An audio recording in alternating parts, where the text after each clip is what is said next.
দেখো বৌমারা, আজকে তোমাদের জন্য আমি মাছের কালিয়া রান্না করছি। মাছ ভাজা করছি। অনেকটা ভেজে নিয়েছি, দুটো হয়ে গেছে, ভাজা তুলবো। এইবার এই তেলে আমি রান্নাটা কমপ্লিট করব। 5 ফোড়ন দিলাম, এইবার দুটো তেজপাতা দিব, এবার দুটো লঙ্কা দিচ্ছি, দুটো লঙ্কা দেব তেলে।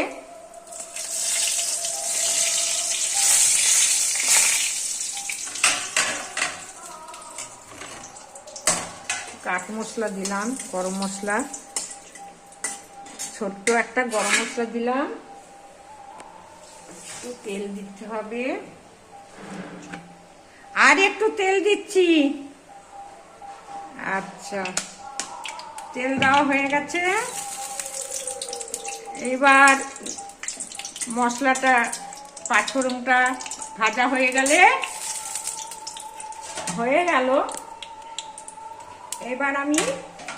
এবার আমি মশলা দিচ্ছি। আদা, এখানে জিরা আদা বাটা আছে, তো মশলাটা দিয়ে দিলাম।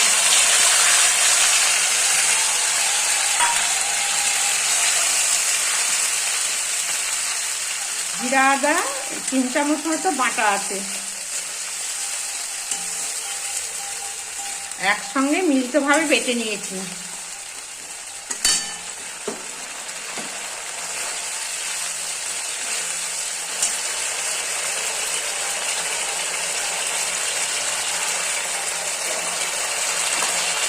এবার আমি একটু হলুদ দেব।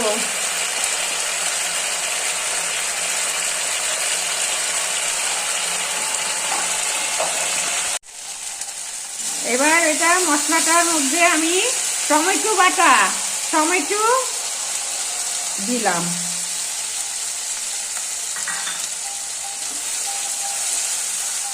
টমেটো দেওয়া হয়ে গেল।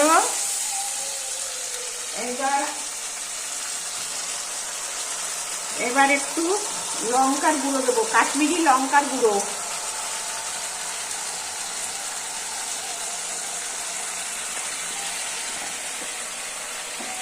এবার সামান্য চিনি দেবো, টেস্টি হওয়ার জন্য সামান্য চিনি। এবার স্বাদ মতো লবণ,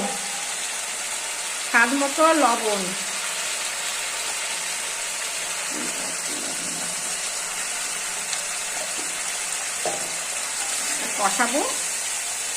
মাছের কালিয়াটা হয়ে যাবে। দেখো, একদম সহজ রান্না, ঘরোয়া রান্না তো, একদম সহজ। আর ধনে পাতা থাকলে ধনে পাতা দিতে পারো।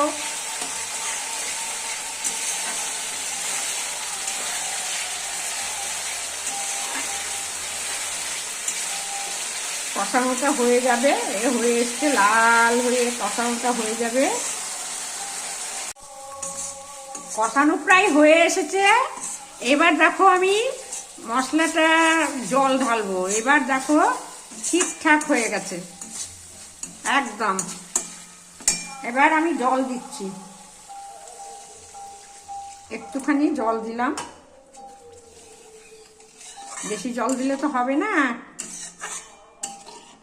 তাহলে ঝোল হয়ে যাবে, কালিয়া হবে না। ঠিক আছে, এই দেখো। এবার একটু ফুটলেই আমি মাছগুলো দিয়ে দেবো। ফুটে যাক।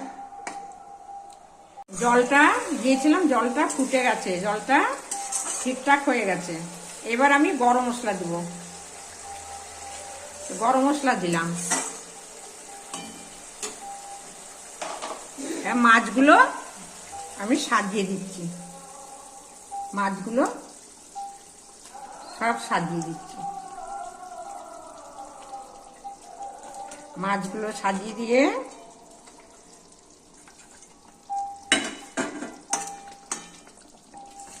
মাছের কালিয়া হয়ে গেছে।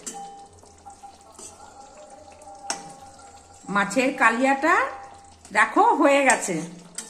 এবার নামাবো।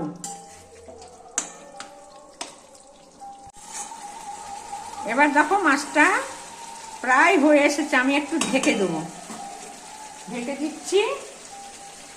হ্যাঁ,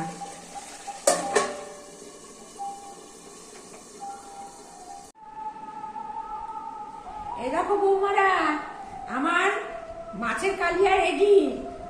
আমি তো খাই না, তো আমার নাতিকে টেস্ট করাচ্ছি, নাতি খেয়ে বলবে কেমন হয়েছে।